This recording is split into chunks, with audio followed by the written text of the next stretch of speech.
আমার প্রিয় মাধ্যমিক পরীক্ষার্থী বন্ধুরা, তোমাদের এবিটিএ টেস্ট পেপার 2025 থেকে বাংলার সাজেশন পেজের আজকে আমি অস্ত্রের বিরুদ্ধে গান কবিতা থেকে যে সমস্ত প্রশ্নগুলি ছিল 1026 পেজে, তো সেগুলি অ্যান্সার আমি তোমাদের কাছে পৌঁছে দেবো।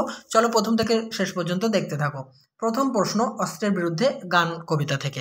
অস্ত্রের বিরুদ্ধে গান কোন কাব্যগ্রন্থ থেকে নেওয়া হয়েছে বা কোন কাব্যের অন্তর্গত? অস্ত্রের বিরুদ্ধে গান কবিতাটি জয় গোস্বামী রচিত পাতার পোশাক কাব্যগ্রন্থের অন্তর্গত।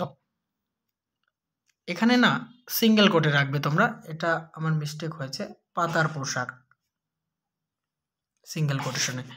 নেক্সট, অস্ত্র ফেলো অস্ত্র রাখো পায়ে, এর মধ্যে দিয়ে কবি কী বার্তা দিতে চেয়েছেন? উত্তর, অস্ত্রের বিরুদ্ধে গান কবিতাটির আলোচ্য উক্তিটির মধ্যে দিয়ে কবি হিংসা, অহিষ্ণুতা, বর্বরতাকে ত্যাগ করে সহিষ্ণুতা ও মানবতার বার্তা দিতে চেয়েছেন।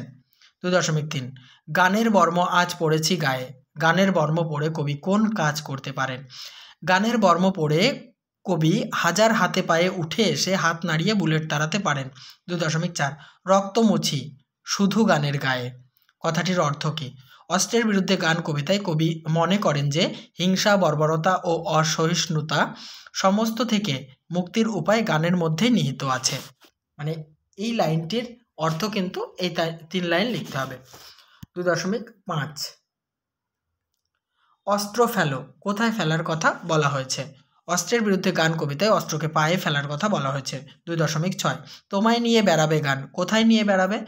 গান নদীতে দেশ গায়ে নিয়ে বেড়াবে। 2.7, শকুন বা চিল বলতে কবি কাদের বুঝিয়েছেন?